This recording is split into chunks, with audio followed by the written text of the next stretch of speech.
ಶಾಂತಿ. ಮುರಳಿಯ ದಿನಾಂಕ 18/4/2026. ಪ್ರಾತಃ ಮುರಳಿ ಬಾಬ್ದಾದ ಮಧುಬನ.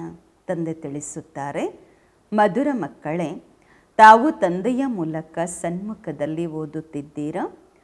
ತಾವು ಸತ್ಯಯೋಗಿ ರಾಜ್ಯ ಭಾಗ್ಯಕ್ಕೆ ಯೋಗ್ಯರಾಗಲು ಪಾವನರು ಅವಶ್ಯವಾಗಿ ಆಗಬೇಕು. ಪ್ರಶ್ನೆ: ತಂದೆಯ ಯಾವ ಕರ್ತವ್ಯವನ್ನು ತಾವು ಮಕ್ಕಳೇ ತಿಳಿದುಕೊಂಡಿದ್ದೀರಾ? ಉತ್ತರ: ತಾವು ತಿಳಿದುಕೊಂಡಿದ್ದೀರಾ. ನಮ್ಮ ತಂದೆಯೂ ಆಗಿದ್ದಾರೆ, ಶಿಕ್ಷಕರೂ ಆಗಿದ್ದಾರೆ, ಸದ್ಗುರುವೂ ಆಗಿದ್ದಾರೆ. ತಂದೆ ಕಲ್ಪದ ಸಂಗಮ ಯುಗದಲ್ಲಿ ಬಂದಿದ್ದಾರೆ, ಹಳೆಯ ಪ್ರಪಂಚವನ್ನು ಹೊಸದನ್ನಾಗಿ ಮಾಡಲು.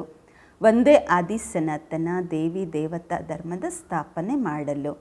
ತಂದೆ ಈಗ ನಾವು ಮಕ್ಕಳನ್ನು ಮನುಷ್ಯರಿಂದ ದೇವತೆಗಳನ್ನಾಗಿ ಮಾಡಲು ಓದಿಸುತ್ತಿದ್ದಾರೆ. ಈ ಕರ್ತವ್ಯ ನಾವು ಮಕ್ಕಳ ವಿನಃ ಮತ್ಯಾರೂ ತಿಳಿದುಕೊಂಡಿಲ್ಲ. ಗೀತೆ: ಬೋಲಾನಾಥ ಶಿವ ತಂದೆ ಭಿನ್ನವಾಗಿದ್ದಾರೆ. ಓಂ ಶಾಂತಿ. ಓಂ ಶಾಂತಿಯ ಅರ್ಥವನ್ನಂತೂ ಮಕ್ಕಳಿಗೆ ಬಾರಿ ಬಾರಿಗೂ ತಿಳಿಸಲಾಗಿದೆ. ಓಂ ಎಂದರೆ ನಾನು ಆತ್ಮ ಆಗಿದ್ದೇನೆ, ನನ್ನದು ಈ ಶರೀರವಾಗಿದೆ. ಶರೀರವು ಹೇಳಬಹುದು ನನ್ನ ಆತ್ಮ ಎಂದು. ಹೇಗೆ ಶಿವಬಾಬಾ ಹೇಳ್ತಾರೆ, ನೀವು ನನ್ನವರೆಂದು.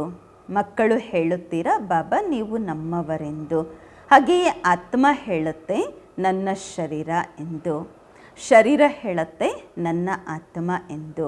ಈಗ ಆತ್ಮನಿಗೆ ಗೊತ್ತಿದೆ ನಾನು ಅವಿನಾಶಿಯಾಗಿದ್ದೇನೆ. ಆತ್ಮವಿಲ್ಲದೆ ಶರೀರ ಏನೂ ಮಾಡಲು ಸಾಧ್ಯವಿಲ್ಲ. ಶರೀರವಂತೂ ಇದೆ, ಹೇಳುತ್ತೆ ನಾನು ಆತ್ಮನಿಗೆ ಕಷ್ಟ ಕೊಡುವುದಿಲ್ಲ ಎಂದು. ನಾನು ಆತ್ಮ ಪಾಪಾತ್ಮ ಆಗಿದ್ದೇನೆ ಅಥವಾ ನಾನು ಆತ್ಮ ಪುಣ್ಯಾತ್ಮ ಆಗಿದ್ದೇನೆ. ತಾವು ತಿಳಿದುಕೊಂಡಿದ್ದೀರಾ, ನಾವು ಆತ್ಮರು ಸತ್ಯಯುಗದಲ್ಲಿ ಪುಣ್ಯಾತ್ಮರಾಗಿದ್ದೆವು. ಆತ್ಮ ಸ್ವಯಂ ಹೇಳುತ್ತೆ ನಾನು ಸತ್ಯಯುಗದಲ್ಲಿ ಸತೋಪ್ರಧಾನ ಅಥವಾ ಸತ್ಯವಾದ ಚಿನ್ನವಾಗಿದ್ದೆ. ಚಿನ್ನ ಅಂದರೆ ಚಿನ್ನ ಅಲ್ಲ, ಉದಾಹರಣೆ ಕೊಡಲಾಗುವುದು. ಚಿನ್ನದ ಸಮಾನ ಅಂತ ಉದಾಹರಣೆ ಕೊಡಲಾಗುವುದು. ನಾವು ಆತ್ಮ ಪವಿತ್ರವಾಗಿದ್ದೆವು, ಗೋಲ್ಡನ್ ಏಜ್ಡ್ ಆಗಿದ್ದೆವು. ಈಗಂತೂ ಹೇಳಲಾಗತ್ತೆ ಇಂಪ್ಯೂರ್, ಅಪವಿತ್ರ ಎಂದು. ಪ್ರಪಂಚದವರಂತೂ ತಿಳ್ಕೊಂಡಿಲ್ಲ. ನಿಮಗೆ ಶ್ರೀಮತ ಸಿಗುತ್ತಿದೆ. ಈಗ ತಾವು ತಿಳಿದುಕೊಂಡಿದ್ದೀರಾ, ನಾವು ಆತ್ಮ ಸತೋಪ್ರಧಾನರಾಗಿದ್ದೆವು, ಈಗ ತಮೋ ಪ್ರಧಾನರಾಗಿದ್ದೇವೆ. ಪ್ರತಿಯೊಂದು ವಸ್ತುವು ಆ ರೀತಿ ಆಗುವುದು. ಮಕ್ಕಳು, ಯುವಕರು, ವೃದ್ಧರು, ಪ್ರತಿ ವಸ್ತು ಹೊಸದರಿಂದ ಹಳೆಯದು ಅವಶ್ಯವಾಗಿ ಆಗತ್ತೆ. ಪ್ರಪಂಚವು ಮೊದಲು ಸ್ವರ್ಣಿಮ ಯುಗವಾಗಿತ್ತು, ಸತೋ ಪ್ರಧಾನವಾಗಿತ್ತು. ಅನಂತರ ತಮೋ ಪ್ರಧಾನ, ಐರನ್ ಏಜ್ಡ್ ಆಯಿತು. ಆದ್ದರಿಂದಲೇ ದುಃಖಿಗಳಾಗಿದ್ದು. ಸತೋ ಪ್ರಧಾನ ಅಂದರೆ ಸುಧಾರಣೆ ಆಗಿರುವವರು, ತಮೋ ಪ್ರಧಾನ ಅಂದರೆ ಕೆಟ್ಟು ಹೋಗಿರುವಂತಹವರು. ಗೀತೆಯಲ್ಲಿಯೂ ಹೇಳಲಾಗಿದೆ, ಬಿಗಡಿಕೋ ಬನಾನೆ ವಾಲ, ಕೆಟ್ಟು ಹೋಗಿರುವುದನ್ನು ಸರಿಪಡಿಸುವವರು ಭಗವಂತ ಎಂದು. ಹಳೆಯ ಪ್ರಪಂಚ ಕೆಟ್ಟು ಹೋಗಿದೆ, ಏಕೆಂದರೆ ರಾವಣ ರಾಜ್ಯ. ಎಲ್ಲರೂ ಪತಿತರಾಗಿದ್ದಾರೆ. ಸತ್ಯಯುಗದಲ್ಲಿ ಎಲ್ಲರೂ ಪಾವನರಿದ್ದರು. ಅದಕ್ಕೆ ಹೊಸ ಪ್ರಪಂಚ ಎಂದು ಹೇಳಲಾಗುವುದು. ಇದಾಗಿದೆ ಹಳೆಯದು ವಿಕಾರಿ ಪ್ರಪಂಚ. ಈಗ ಕಲಿಯುಗ ಕಬ್ಬಿಣದ ಸಮಾನವಾಗಿದೆ. ಈ ಎಲ್ಲ ಮಾತುಗಳು ಯಾವುದೇ ಸ್ಕೂಲು ಕಾಲೇಜಿನಲ್ಲಿ ಓದಿಸಲಾಗುವುದಿಲ್ಲ. ಭಗವಂತ ಬಂದು ಓದಿಸುತ್ತಾರೆ ಮತ್ತು ರಾಜಯೋಗವನ್ನು ಕಲಿಸುತ್ತಾರೆ. ಗೀತೆಯಲ್ಲಿ ಬರೆಯಲಾಗಿದೆ, ಭಗವಾನು ವಾಚ, ಶ್ರೀಮದ್ ಭಗವದ್ಗೀತೆ. ಶ್ರೀಮತ ಎಂದರೆ ಶ್ರೇಷ್ಠ ಮತ, ಶ್ರೇಷ್ಠಾತಿ ಶ್ರೇಷ್ಠ ಭಗವಂತ. ಅವರ ಹೆಸರು ಅಕ್ಯುರೇಟು ಶಿವ ಆಗಿದೆ. ರುದ್ರ ಜಯಂತಿ ಅಥವಾ ರುದ್ರ ರಾತ್ರಿ ಎಂದು ಎಂದಿಗೂ ಹೇಳುವುದಿಲ್ಲ, ಶಿವರಾತ್ರಿ ಎಂದು ಹೇಳಲಾಗುವುದು. ಶಿವ ಅಂತೂ ನಿರಾಕಾರ ಆಗಿದ್ದಾರೆ. ಈಗ ನಿರಾಕಾರ ತಂದೆಯ ರಾತ್ರಿ ಅಥವಾ ಜಯಂತಿ ಹೇಗೆ ಆಚರಿಸಲಾಗುವುದು? ಶ್ರೀಕೃಷ್ಣನ ಜಯಂತಿಯಂತೂ ಸರಿ ಇದೆ. ಇಂತಹವರ ಮಗು ಆಗಿದ್ದರು, ಅವರ ತಿಥಿ ತಾರೀಖೆಲ್ಲ ತೋರಿಸುತ್ತಾರೆ. ಶಿವನಿಗೋಸ್ಕರ ಯಾರೂ ತಿಳಿದುಕೊಂಡಿಲ್ಲ ಯಾವಾಗ ಅವ್ರ ಜನ್ಮ ಆಯಿತು ಅಂದರೆ ಹೇಗೆ ಅವತರಣೆ ಆದರು ಅಂತ. ಇದನ್ನು ಸಹ ತಿಳ್ಕೊಳ್ಬೇಕು ಅಲ್ವಾ? ಈಗ ತಮಗೆ ತಿಳುವಳಿಕೆ ಸಿಕ್ಕಿದೆ, ಶ್ರೀಕೃಷ್ಣ ಸತ್ಯಯುಗದ ಆದಿಯಲ್ಲಿ ಹೇಗೆ ಜನ್ಮ ಪಡೆದುಕೊಂಡರು. ತಾವು ಹೇಳುತ್ತೀರಾ ಅವರಿಗೀಗ 5,000 ವರ್ಷ ಆಗಿದೆ ಎಂದು ಅವ್ರು ಹೇಳ್ತಾರೆ. ಕ್ರೈಸ್ತನಿಗಿಂತ 3,000 ವರ್ಷಗಳಿಗೆ ಮೊದಲು ಭಾರತ ಸ್ವರ್ಗವಾಗಿತ್ತು. ಇಸ್ಲಾಮಿಯರಿಗಿಂತ ಮೊದಲು ಚಂದ್ರವಂಶದವರಿಗಿಂತ ಮುಂಚೆ ಸೂರ್ಯವಂಶದವರಿದ್ದರು. ಶಾಸ್ತ್ರಗಳಲ್ಲಿ ಸತ್ಯಯುಗಕ್ಕೆ ಲಕ್ಷಾಂತರ ವರ್ಷಗಳನ್ನು ಹೇಳಿದ್ದಾರೆ. ಗೀತೆ ಮುಖ್ಯವಾಗಿದೆ. ಗೀತೆಯಿಂದಲೇ ದೇವಿ ದೇವತಾ ಧರ್ಮ ಸ್ಥಾಪನೆಯಾಗುವುದು. ಸತ್ಯಯುಗ ತ್ರೇತಾಯುಗದವರೆಗೆ ದೇವಿ ದೇವತಾ ಧರ್ಮ ನಡೆಯುತ್ತದೆ. ಅಂದರೆ ಅರ್ಥ, ಗೀತಾಶಾಸ್ತ್ರದಿಂದ ಆದಿ ಸನಾತನ ದೇವಿ ದೇವತಾ ಧರ್ಮದ ಸ್ಥಾಪನೆ ಪರಂಪಿತ ಪರಮಾತ್ಮನೇ ಮಾಡುವಂತಹದ್ದು. ಅನಂತರ ಅರ್ಧ ಕಲ್ಪ ಯಾವುದೇ ಶಾಸ್ತ್ರವೂ ಇರುವುದಿಲ್ಲ, ಯಾವ ಧರ್ಮಸ್ಥಾಪಕರೂ ಇರುವುದಿಲ್ಲ. ತಂದೆಯೇ ಬಂದು ಬ್ರಾಹ್ಮಣರನ್ನು ದೇವತೆಗಳನ್ನಾಗಿ ಕ್ಷತ್ರಿಯರನ್ನಾಗಿ ಮಾಡುತ್ತಾರೆ. ಅಂದರೆ ತಂದೆ 3 ಧರ್ಮವನ್ನು ಸ್ಥಾಪನೆ ಮಾಡ್ತಾರೆ, ಬ್ರಾಹ್ಮಣ, ದೇವತಾ, ಕ್ಷತ್ರಿಯ. ಇದಾಗಿದೆ ಬಹಳ ಚಿಕ್ಕದಾಗಿರುವ ಬ್ರಾಹ್ಮಣ ಧರ್ಮ. ಇದರ ಆಯುಷ್ಯು ಸ್ವಲ್ಪ ಇರತ್ತೆ. ಸರ್ವಶಾಸ್ತ್ರಮಯಿ ಶಿರೋಮಣಿ ಗೀತಾ ಭಗವಂತ ಎಂದು ಗಾಯನವೂ ಇದೆ. ಬಾಬರವರು ಪುನರ್ಜನ್ಮದಲ್ಲಿ ಬರುವುದಿಲ್ಲ, ಜನ್ಮವಿದೆ. ಆದರೆ ತಂದೆ ಹೇಳುತ್ತಾರೆ, ಮಕ್ಕಳೇ, ನಾನು ಗರ್ಭದಲ್ಲಿ ಬರುವುದಿಲ್ಲ, ನನ್ನ ಪಾಲನೆಯೂ ಆಗುವುದಿಲ್ಲ. ಸತ್ಯಯುಗದಲ್ಲಿ ಯಾರು ಮಕ್ಕಳು ಜನ್ಮ ಪಡೆಯುತ್ತಾರೆ ಅವರು ಗರ್ಭ ಮಹಲಲ್ಲಿ ಇರುತ್ತಾರೆ. ರಾವಣ ರಾಜ್ಯದಲ್ಲಿ ಗರ್ಭ ಜೈಲಿನಲ್ಲಿ ಬರಬೇಕಾಗುವುದು. ಪಾಪವನ್ನು ಜೈಲಿನಲ್ಲೇ ಭೋಗಿಸಲಾಗುವುದು. ಗರ್ಭದಲ್ಲಿ ಎಷ್ಟು ಬೇಡ್ಕೊಳ್ತಾರೆ, ಕಾಡ್ತಾರೆ, ನಾವು ಪಾಪ ಮಾಡೋದಿಲ್ಲ ಅಂತ.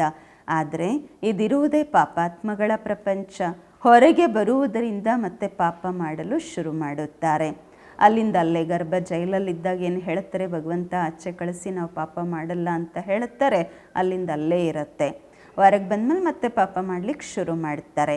ಇಲ್ಲಿಯೂ ಕೂಡ ಬಹಳಷ್ಟು ಜನ ಪ್ರತಿಜ್ಞೆ ಮಾಡ್ತಾರೆ, ನಾವು ಪಾಪ ಮಾಡೋದಿಲ್ಲ ಎಂದು. ಪರಸ್ಪರದಲ್ಲಿ ಒಬ್ಬರ ಮೇಲೊಬ್ಬರು ಕಾಮ ಕಟಾರಿಯನ್ನು ನಡೆಸೋದಿಲ್ಲ ಅಂತ ಹೇಳಿ. ಏಕೆಂದರೆ ಈ ವಿಕಾರ ಆದಿ ಮಧ್ಯ ಅಂತ್ಯದಲ್ಲಿ ದುಃಖ ಕೊಡುತ್ತದೆ. ಸತ್ಯಯುಗದಲ್ಲಿ ಈ ವಿಷ ಇರುವುದಿಲ್ಲ ಅಲ್ವಾ. ಸತ್ಯಯುಗದಲ್ಲಿ ಮನುಷ್ಯರು ಆದಿ ಮಧ್ಯ ಅಂತ್ಯ ಅಂದರೆ 21 ಜನ್ಮಗಳಿಗಾಗಿ ದುಃಖ ಭೋಗಿಸುವುದಿಲ್ಲ. ಅಲ್ಲಿ ದೇವತೆಗಳಾಗಿರ್ತಾರೆ. ಏಕೆಂದರೆ ಅದು ರಾಮರಾಜ್ಯ. ಅದರ ಸ್ಥಾಪನೆಯನ್ನು ಈಗ ತಂದೆ ಪುನಃ ಮಾಡುತ್ತಿದ್ದಾರೆ. ಸಂಗಮದಲ್ಲಿಯೇ ಸ್ಥಾಪನೆ ಆಗುತ್ತೆ ಅಲ್ವಾ. ಯಾರೆಲ್ಲ ಧರ್ಮ ಸ್ಥಾಪನೆ ಮಾಡಲು ಬರುತ್ತಾರೆ ಅವರಿಗೆ ಯಾವುದೇ ಯಾವುದೇ ಪಾಪವನ್ನು ಮಾಡೋದಿಲ್ಲ. ಹೇಳ್ತಾರೆ ಪಾಪನೇ ಕರ್ಣ, ಅವ್ರು ಮಾಡಬಾರ್ದು. ಅರ್ಧ ಸಮಯ ಪುಣ್ಯಾತ್ಮಗಳು, ಅರ್ಧ ಸಮಯದ ನಂತರ ಪಾಪಾತ್ಮಗಳಾಗುತ್ತಾರೆ. ತಾವು ಸತ್ಯಯುಗ ತ್ರೇತಾಯುಗದಲ್ಲಿ ಪುಣ್ಯಾತ್ಮರಾಗಿರುತ್ತೀರಾ, ಅನಂತರ ಪಾಪಾತ್ಮಗಳಾಗುತ್ತೀರಾ. ಸತೋಪ್ರಧಾನ ಆತ್ಮ ಯಾವಾಗ ಮೇಲಿಂದ ಬರುತ್ತಾರೆ ಆಗ ಶಿಕ್ಷೆಗಳನ್ನು ಅನುಭವಿಸುವುದಿಲ್ಲ. ಕ್ರೈಸ್ತನ ಆತ್ಮ ಧರ್ಮ ಸ್ಥಾಪನೆ ಮಾಡಲು ಬರುತ್ತಾರೆ, ಅವರಿಗೇನು ಶಿಕ್ಷೆ ಆಗುವುದಿಲ್ಲ. ಹೇಳ್ತಾರೆ ಕ್ರೈಸ್ತನನ್ನು ಶಿಲುಬೆಗೆ ಏರಿಸಲಾಯಿತು ಅಂತ. ಆದರೆ ಅವರ ಆತ್ಮ ಏನೂ ವಿಕರ್ಮ ಮಾಡಿಲ್ಲ.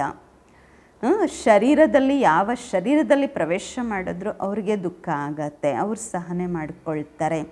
ಹೇಗೆ ಬ್ರಹ್ಮಬಾಬರವರಲ್ಲಿ ಶಿವಬಾಬಾ ಬಂದರು, ಅವರಂತೂ ಸತೋ ಪ್ರಧಾನ ಶಿವ ತಂದೆ ಅಲ್ವಾ. ಯಾವುದೇ ಕಷ್ಟ ಏನೂ ಆಗೋದಿಲ್ಲ. ಶಿವಬಾಬರವ್ರಿಗೆ ಯಾವ ತೊಂದರೆಯೂ ಆಗೋದಿಲ್ಲ. ಏನೂ ದುಃಖ ಆಗತ್ತೆ, ಕಷ್ಟ ಆಗತ್ತೆ, ಬ್ರಹ್ಮಬಾಬರವರ ಆತ್ಮನಿಗೆ ಆಗತ್ತೆ.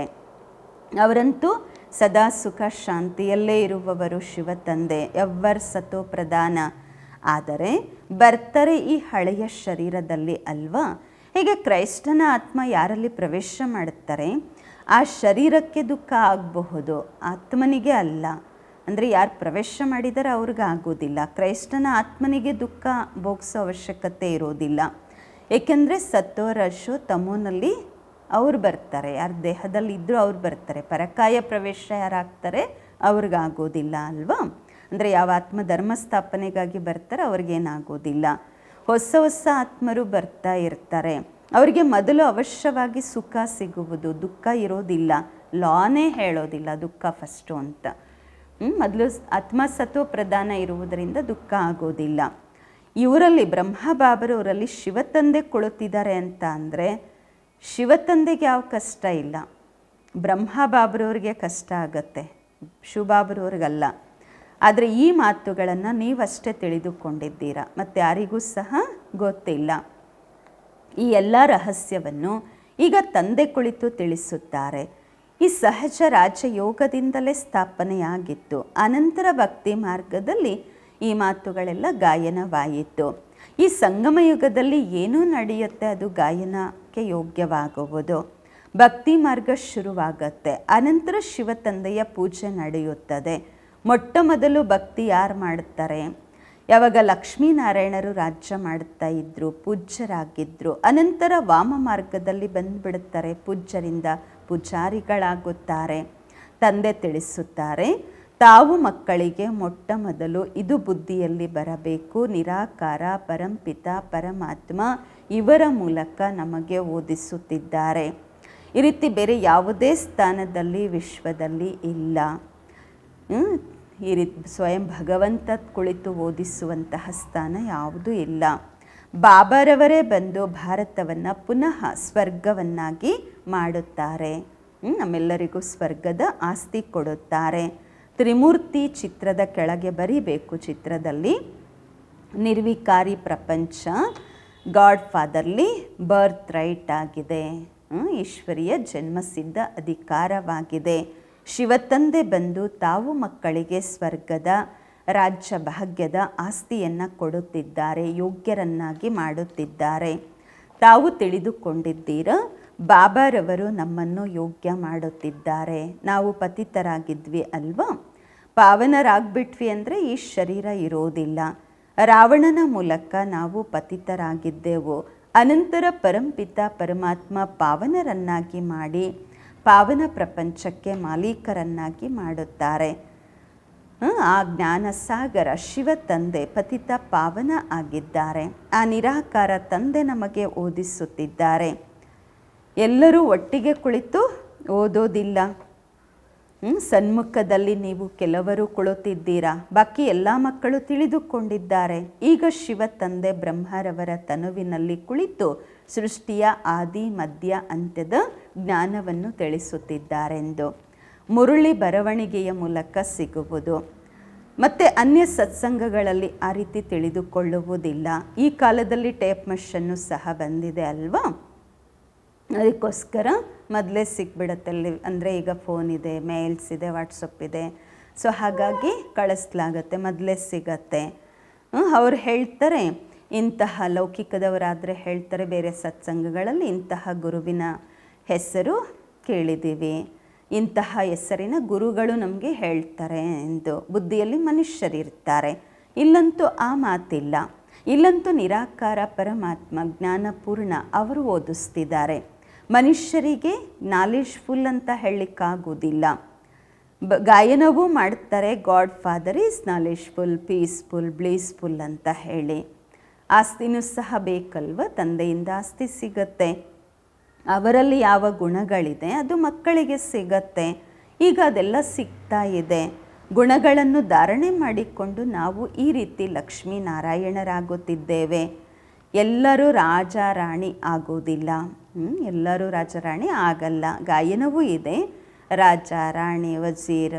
ಅಲ್ಲಂತೂ ವಜೀರ್ ಇರೋದಿಲ್ಲ, ಮಂತ್ರಿಗಳಿರೋದಿಲ್ಲ. ಸತ್ಯಯುಗದಲ್ಲಿ ಮಹಾರಾಜ ಮಹಾರಾಣಿಯಲ್ಲೇ ಶಕ್ತಿ ಇರುತ್ತೆ ನಿರ್ಣಯ ಮಾಡಲಿಕ್ಕೆ. ಯಾವಾಗ ವಿಕಾರಿಗಳಾಗ್ತಾರೆ ಆಗ ಮಂತ್ರಿಗಳ ಅವಶ್ಯಕತೆ ಇರುತ್ತೆ. ಮೊದಲು ಮಿನಿಸ್ಟರ್ಸೂ ಕೂಡ ಇರಲಿಲ್ಲ. ಸತ್ಯಯುಗದಲ್ಲಂತೂ ರಾಜರಾಣಿಯ ರಾಜ್ಯ ನಡೀತಾ ಇರುತ್ತೆ. ಅವರಿಗೆ ಮಂತ್ರಿಗಳ ಅವಶ್ಯಕತೆ ಏನಿರುತ್ತೆ, ಸಲಹೆ ತೆಗೆದುಕೊಳ್ಳುವ ಅವಶ್ಯಕತೆ ಇರೋದಿಲ್ಲ. ಯಾವಾಗ ಸ್ವಯಂವೇ ಮಾಲೀಕರಾಗಿರುತ್ತಾರೆ. ಇದಾಗಿದೆ ಭೂಗೋಳ ಚರಿತ್ರೆ. ಆದರೆ ಮೊಟ್ಟ ಮೊದಲು ಎದ್ದೊಳುತ್ತಾ ಕುಳಿತುಕೊಳ್ಳುತ್ತಾ ಇದು ಬುದ್ಧಿಯಲ್ಲಿ ಬರಬೇಕು. ನಮಗೆ ತಂದೆ ಓದಿಸುತ್ತಿದ್ದಾರೆ, ಯೋಗ ಕಲಿಸುತ್ತಿದ್ದಾರೆ. ನೆನಪಿನ ಯಾತ್ರೆಯಲ್ಲಿ ಇರಬೇಕು. ಈಗ ನಾಟಕ ಪೂರ್ಣವಾಗಿದೆ. ನಾವು ಬಿಲ್ಕುಲ್ ಪತಿತರಾಗಿದ್ದೆವು. ಏಕೆಂದರೆ ಮನುಷ್ಯರು ವಿಕಾರದಲ್ಲಿ ಹೋಗ್ತಾರೆ, ಅದಕ್ಕೆ ಪಾಪಾತ್ಮರು ಎಂದು ಹೇಳಲಾಗುವುದು. ಸತ್ಯಯುಗದಲ್ಲಿ ಪಾಪಾತ್ಮರು ಇರುವುದಿಲ್ಲ, ಅಲ್ಲಿರುವುದೇ ಪುಣ್ಯ ಆತ್ಮರು. ಅದಾಗಿದೆ ಪ್ರಾರಬ್ಧ. ಅದಕ್ಕಾಗಿ ತಾವು ಈಗ ಪುರುಷಾರ್ಥ ಮಾಡುತ್ತಿದ್ದೀರಾ. ನಿಮ್ಮದು ನೆನಪಿನ ಯಾತ್ರೆಯಾಗಿದೆ.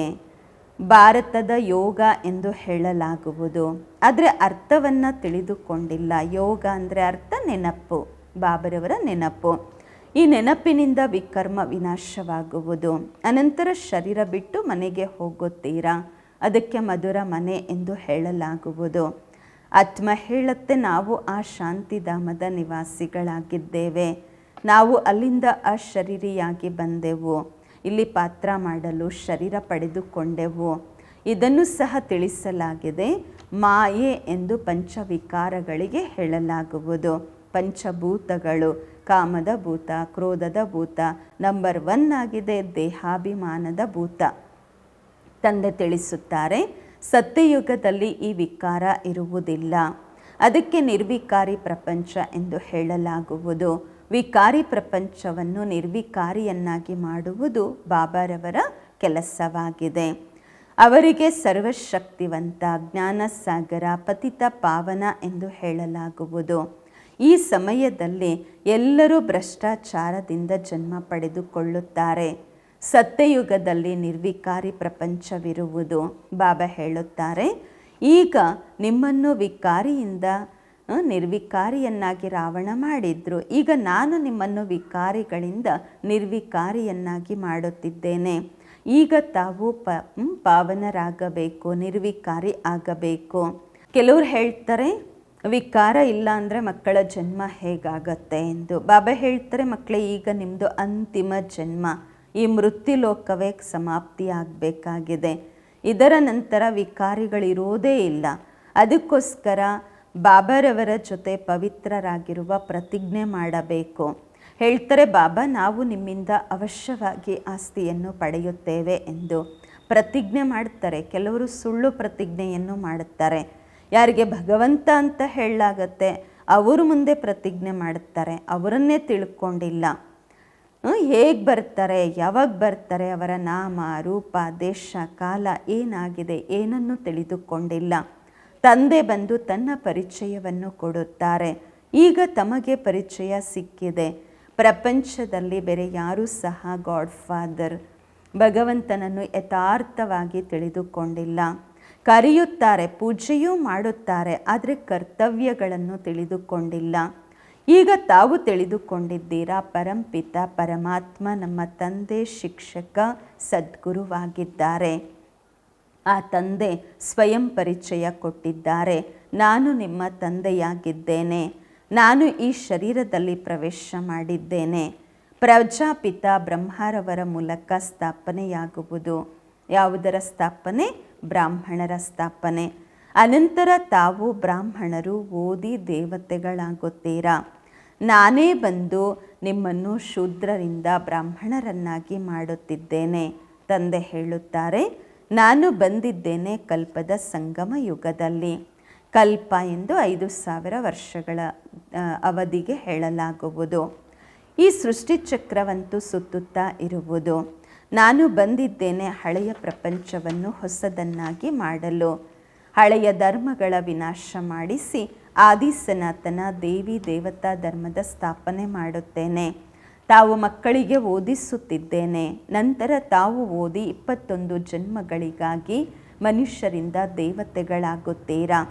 ದೇವತೆಗಳಂತೂ ಸೂರ್ಯವಂಶಿ, ಚಂದ್ರವಂಶಿ ಪ್ರಜೆಗಳು ಎಲ್ಲರೂ ಇರುತ್ತಾರೆ. ಬಾಕಿ ಪುರುಷಾರ್ಥದ ಅನುಸಾರವಾಗಿ ಶ್ರೇಷ್ಠ ಪದವಿಯನ್ನು ಪಡೆದುಕೊಳ್ಳುತ್ತೀರಾ.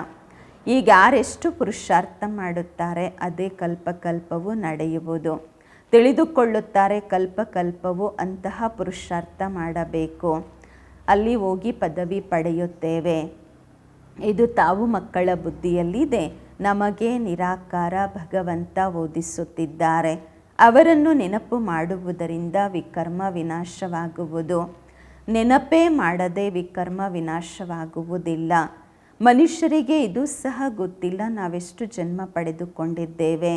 ಶಾಸ್ತ್ರಗಳಲ್ಲಿ ಏನೆಲ್ಲ ಬರೆದಿದ್ದಾರೆ, 84 ಲಕ್ಷ ಜನ್ಮಗಳೆಂದು ಬರೆದಿದ್ದಾರೆ. ಈಗ ತಾವು ತಿಳಿದುಕೊಂಡಿದ್ದೀರಾ 84 ಜನ್ಮ ಅಷ್ಟೇ, ಇದು ಅಂತಿಮ ಜನ್ಮವಾಗಿದೆ. ನಂತರ ನಾವು ಸ್ವರ್ಗದಲ್ಲಿ ಹೋಗಬೇಕು. ಮೊದಲು ಮೂಲವತನದಲ್ಲಿ ಹೋಗಿ ಅನಂತರ ಸ್ವರ್ಗದಲ್ಲಿ ಬರುತ್ತೇವೆ. ಒಳ್ಳೆಯದು. ಮಧುರಾತಿ ಮಧುರ ಅಗಲಿ ಹೋಗಿ ಮರಳಿ ಸಿಕ್ಕಿರುವ ಮಕ್ಕಳ ಪ್ರತಿಯಾಗಿ ಮಾತ್ಪಿತಾ ಬಾಪ್ದಾದರವರ ನೆನಪು, ಪ್ರೀತಿ, ಬೆಳಗಿನ ವಂದನೆಗಳು. ಆತ್ಮಿಕ ಮಕ್ಕಳಿಗೆ ಆತ್ಮಿಕ ತಂದೆಯ ನಮಸ್ಕಾರಗಳು. ನಾವು ಆತ್ಮಿಕ ಮಕ್ಕಳಿಂದ ಆತ್ಮಿಕ ಮಾತ್ಪಿತಾ ಬಾಪ್ದಾದಾರವರಿಗೆ ನೆನಪು, ಪ್ರೀತಿ, ಬೆಳಗಿನ ವಂದನೆಗಳು ಹಾಗೂ ನಮಸ್ಕಾರಗಳು. ಧನ್ಯವಾದಗಳು ಬಾಬಾ. ಧಾರಣೆಗಾಗಿ ಮುಖ್ಯ ಸಾರ. ಫಸ್ಟ್ ಪಾಯಿಂಟು, ತಂದೆಯ ಜೊತೆ ಏನು ಪವಿತ್ರರಾಗಿರುವ ಪ್ರತಿಜ್ಞೆ ಮಾಡಿದ್ದೀರಾ ಅದರಂತೆ ಪಕ್ಕಾ ಇರಬೇಕು. ಕಾಮ ಕ್ರೋಧಾದಿ ಭೂತಗಳ ಮೇಲೆ ವಿಜಯ ಅವಶ್ಯವಾಗಿ ಪ್ರಾಪ್ತಿ ಮಾಡಿಕೊಳ್ಳಬೇಕು. ಎರಡನೇ ಪಾಯಿಂಟು, ನಡೆಯುತ್ತಾ ತಿರುಗಾಡುತ್ತಾ ಪ್ರತಿ ಕಾರ್ಯ ಮಾಡುತ್ತಾ ಓದಿಸುವಂತಹ ತಂದೆಯನ್ನು ನೆನಪು ಮಾಡಬೇಕು. ಈಗ ನಾಟಕ ಪೂರ್ಣವಾಗುತ್ತಿದೆ, ಆದ್ದರಿಂದ ಈ ಅಂತಿಮ ಜನ್ಮದಲ್ಲಿ ಅವಶ್ಯವಾಗಿ ಪವಿತ್ರರಾಗಬೇಕು.